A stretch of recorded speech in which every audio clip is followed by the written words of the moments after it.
నమస్తే. ఇన్నాళ్ళు నన్ను సపోర్ట్ చేస్తూ, ఎంకరేజ్ చేస్తూ మీ ప్రేమని నాకు అందిస్తున్న ప్రతి ఒక్కరికి కృతజ్ఞతలు. అలాగే ఈ వీడియో కూడా ఖచ్చితంగా మీకు ఉపయోగపడుతుంది. లైక్, షేర్ అండ్ సబ్స్క్రైబ్ చేసి మీ సపోర్ట్‌ని నాకు అందించండి. అలాగే ఈ వీడియో పట్ల మీకున్న అభిప్రాయాన్ని కామెంట్ సెక్షన్‌లో కామెంట్ చేసి తెలియజేయండి. ఇప్పుడు వీడియోని చూద్దాం.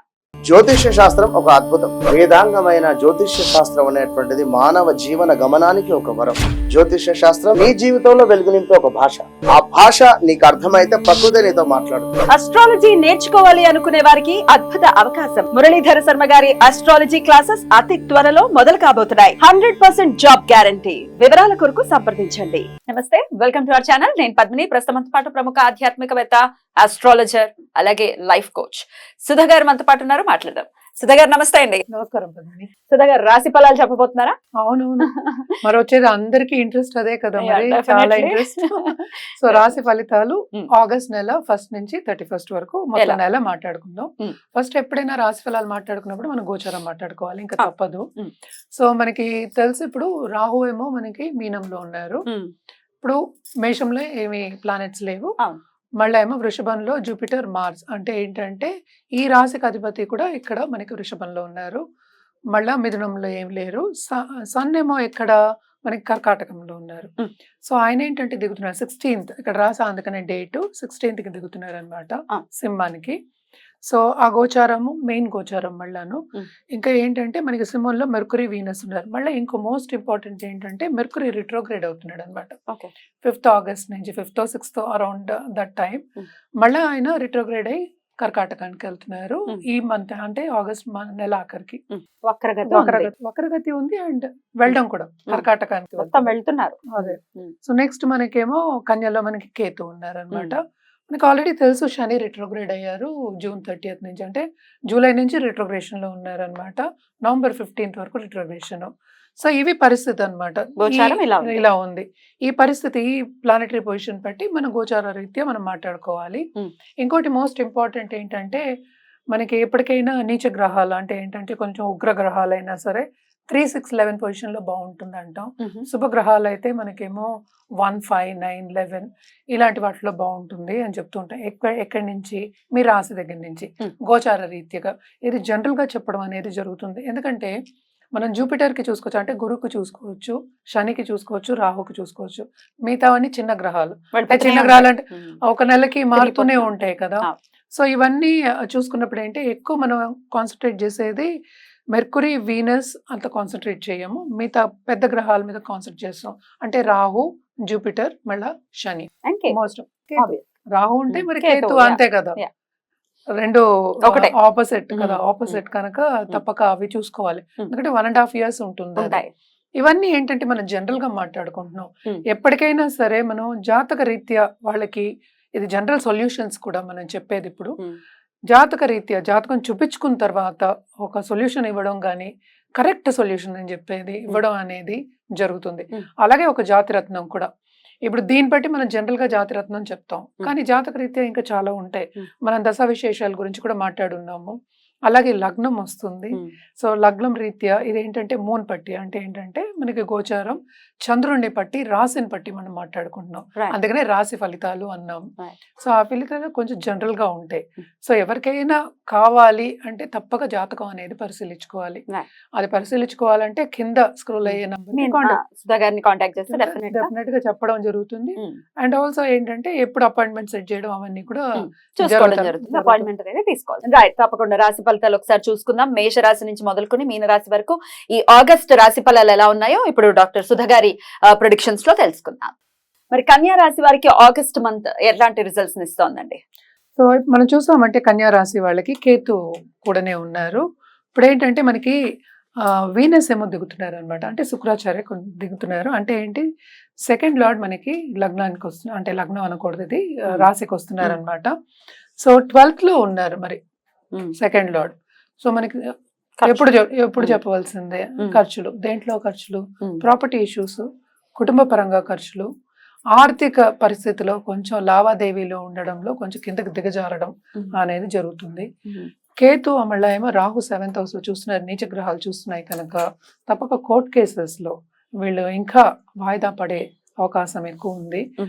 అలాగే ఏంటంటే కుటుంబాల్లో కొన్ని కలహాలు వచ్చే ఛాన్సెస్ ఎక్కువ కనిపిస్తున్నాయి. Mm. ఎందుకంటే ఈ పరిస్థితి మూలని. So first half of this month అనుకుందాం. అంటే first half of this month 12th లో ఏమో మనకి 11th లో కూడా పడ్డాయి. అంటే లాభాలు అనేవి కొంచెం తక్కువ ఉన్నాయి. అంటే ఏంటి, కొంతమంది ఇప్పుడు ఉద్యోగం మారుదాం అనుకుంటూ ఉంటారు. Hmm. అంటే ఏంటంటే ఈ ఉద్యోగం బాగాలేదు, తక్కువ వస్తుంది, ఇంకో ఉద్యోగం ట్రై చేస్తూ ఉంటారు కదా, వాళ్ళందరికీ ఏంటంటే ఎదురు దెబ్బలు అనేవి తప్పవు first half of this month అని చెప్పుకోవాలి. అలాగే ఇన్వెస్ట్మెంట్ రంగంలో ఉన్న వాళ్ళు మనకి ఏంటంటే ఈ రాశికి అధిపతి కూడా మనకి 12th లోనే పడ్డాడు. 12th లో పడ్డాడు కనుక తప్పక ఏంటి లాసెస్ అనేవి ఎక్కువ చూపిస్తున్నాయి. అంటే ఫైనాన్షియల్ లాసెస్ ఎక్కువ చూపిస్తున్నాయి. అంటే ఖర్చులు ఎలా ఖర్చు అవుతుందో కూడా తెలియని ఒక పరిస్థితి. అదొకటి కాకుండా మనకి సీక్రెట్ ఎనిమీస్, ఎస్పెషలీ పాలిటిక్స్ లో ఉన్న వాళ్ళకి, ఈ రాశిలో ఉన్న వాళ్ళకి సీక్రెట్ ఎనిమీస్ ఉన్న వాళ్ళు ఎక్కువ అవుతారు అని చెప్పుకోవాలన్నమాట. అలాగే మనం చూసాము అంటే 7th లో మనకి రాహు ఉన్నాడు కనుక partnership business, especially foreign touch వచ్చే ఛాన్సెస్ ఎక్కువ కనిపిస్తున్నాయి. ఆన్లైన్ బిజినెస్ చేసేవాళ్ళు బాగా విస్తరిస్తారు. అలాగే ఏంటంటే మనకి ఆర్ట్ రంగంలో ఉన్న వాళ్ళు కానీ, ఈ కమ్యూనికేషన్ రంగంలో ఉన్న వాళ్ళకి కానీ బాగుంటుంది ఈ నెల అని చెప్పుకోవాలన్నమాట. కొన్ని మైనసెస్ లో ఉన్నా కూడా ప్లసెస్ కూడా ఉన్నాయి. రెండు ఉన్నాయి. అదే ఇప్పుడు 7th లో ఏమో మనకి 9th లో పడ్డాడు, బట్ 8th తో పాటు పడ్డాడు. 8th లార్డ్ తో పాటు పడ్డాడు కనుక తప్పక ప్రాపర్టీ ఇష్యూస్ అనేవి ప్రాబ్లమ్స్. అలాగే పార్ట్నర్ హెల్త్ కొంచెం క్షీణించడం, అంటే జాగ్రత్తగా చూసుకోకపోతే క్షీణించడం అనేది, అంటే దిగజారడం అనేది ఉంటుందన్నమాట. అలాగే అందుకని పార్ట్నర్షిప్ బిజినెస్ కూడా నేను చెప్పాను కదా, ఆన్లైన్ బిజినెస్ చేసేవాళ్ళు కానీ, ఎక్కువ పెట్టుబడి లేకుండా చేసేవాళ్ళకి కానీ చాలా బాగుంటుంది. అలాగే ఏంటంటే స్పిరిచువల్ గ్రోత్ అనేది ఎక్కువ ఉంటుంది. ఇంకా పై చదువులకు వెళ్ళే వాళ్ళకి బాగుంటుంది అని చెప్పుకోవాలి. సో బయటకు వెళ్ళి చదువుకుందాము అనుకునే వాళ్ళందరికీ మంచి సబ్జెక్ట్స్ వస్తాయి. స్టూడెంట్స్ కి చాలా బాగుంది అని చెప్పుకోవాలన్నమాట. Second half of this month మళ్ళీ ఏంటంటే 12th లో పడతాడు కనుక second half of this month students కి ఇంకా బాగుంటుంది. రికగ్నిషన్ వచ్చే ఛాన్సెస్ ఎక్కువ కనిపిస్తున్నాయి అని చెప్పాలి. ఎందుకంటే వెళ్ళాలి కదా, ఒక చోటుకి వెళ్తేనే కదా అది రావాలి. సో ఇక్కడి నుంచి వెళ్ళడం అనేది జరుగుతుంది తప్పక. ఎందుకంటే 12th ఇండికేషన్ వచ్చేసింది. అందులో ఏంటంటే మనకి రాశికి అధిపతి కూడా ఉన్నారు కనుక, సెకండ్ లార్డ్ కూడా అన్ని కలిసి వచ్చాయి కనుక నిరుద్యోగులకు కూడా ఆ టైంలో ఉద్యోగ అవకాశాలు ఎక్కువ ఉంటాయి. అలాగే ప్రమోషన్ రావాలి అనుకున్న వాళ్ళందరికీ కూడా కొంచెం పట్టు విడుపు అంటే మెరుగుపడుతుంది పరిస్థితి అని చెప్పుకోవాలన్నమాట. ఇన్వెస్ట్మెంట్ రంగం కూడా నేను చెప్పేది ఏంటంటే second half of this month కొంచెం బెటర్గా ఉంటుంది. హెల్త్ విషయానికి వస్తే తప్పక సెన్సిటివే అని చెప్పుకోవాలి. అంత బాగాలేదు, కుటుంబంలో కూడా అంత కలహాల నిందాకని చెప్పాను కనుక తప్పక వీళ్ళు పరిహారాలు చేయవలసిందే. ఎట్లాంటి పరిహారాలు చేసుకోవాలి అదే చెప్తాను. ఫస్ట్ స్టడీ, వీళ్ళకి సబ్జెక్ట్స్ మళ్ళీ పై చదువులు ఉన్నాయని చెప్పాను కదా. అలాగే సీక్రెట్ స్టడీస్ అంటాం కదా, గుప్త సబ్జెక్టులు, వాళ్ళకి దాని మీద మక్కువ చూపిస్తారు. స్పిరిచువల్ గ్రోత్ కూడా తప్పక ఉంటుంది. స్పిరిచువల్ గ్రోత్ అంటే ఇప్పుడు మనకి జూపిటర్ కూడా ఇండికేషన్ చూపిస్తుంది అనమాట. తప్పక రెండు ఉన్నాయి. చూస్తున్నారా, గురువు చూస్తున్నారా, రాసి గురువు చూడడం ఒకటి కాకుండా మనకి ఏంటి 7th లార్డ్ 9th లో పడ్డాడు. సో భాగ్యం కదా, భాగ్యం ఎంతైనా కూడా మనకి ఏంటంటే స్ట్రైట్ గా వెళ్ళడం అనేది జరుగుతుంది. అది ఒక అబండెన్స్ ఇచ్చే ఒక ఇదే కదా. సో కానీ 8th లార్డ్ ఉన్నాడు కనుక అంత సో సబ్జెక్ట్ మీద మక్కువ చూపిస్తారు కానీ దాంట్లో సంపాదిస్తారు అని చెప్పలేము అనమాట. ముందుకు వెళ్తారు అనేది అంతవరకే. ఎందుకంటే మనం మాట్లాడేది ఈ నెల వరకే కనుక. సో ఫస్ట్ గణపతి ఆధర్వ శిరీషం ఉంటుంది కదా, అది కూడా చదువుకోవచ్చు. గణపతికి చదువుకోవడం చాలా మంచిది. మనకేంటంటే ఎండ్ ఆఫ్ దిస్ మంత్ మనకి శుక్రుడు కిందకి దిగుతున్నాడు అనమాట. అప్పుడు ఇంకా ఆర్థిక పరిస్థితి కూడా బాగుంటుంది. సో బాగుంటుందని చెప్పుకోవాలి. అలాగే మార్స్ అంటే కుజుడు కూడా మనకి సెకండ్ హాఫ్ ఆఫ్ దిస్ అంటే towards end of this month మనకి మూవ్ అవుతున్నారు అనమాట. సో జూపిటర్ నుంచి 7th నుంచి మూవ్ అవుతున్నారు. 8th లార్డ్ మళ్ళీ 9th వెళ్తున్నారు.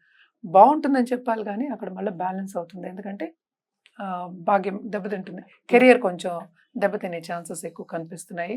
తప్పక గణపతికి కంటిన్యూస్ గా చేయాలి పూజలు. గణపతిని వదలొద్దు అంటే ఎందుకని అంటే కేతు మనకి తెలుసు తోకే, తల లేదు. గణపతికి తల పెట్టే మెయిన్. సో అందుకోసం గణపతిని పూజించడం అనేది కంటిన్యూస్ గా పూజించడం ఎవ్రీడే చేయొచ్చు. సో ఈ రోజు చేయాలని లేదు, ప్రత్యేకించి చెప్పుకోవాలంటే వెడ్నెస్డేస్ చెప్పుకుంటాము, ట్యూస్డేస్ కూడా చెప్పుకుంటాం, కానీ రోజు చేయడం అనేది మంచిది. చాలా బ్యూటిఫుల్ గా ఎక్స్ప్లెయిన్ చేశారు, కృతజ్ఞతలు అండి. ఇక నెక్స్ట్ ఎపిసోడ్ లో తులారాశి గురించి మాట్లాడుకుందాం. థ్యాంక్ యూ, నమస్తే.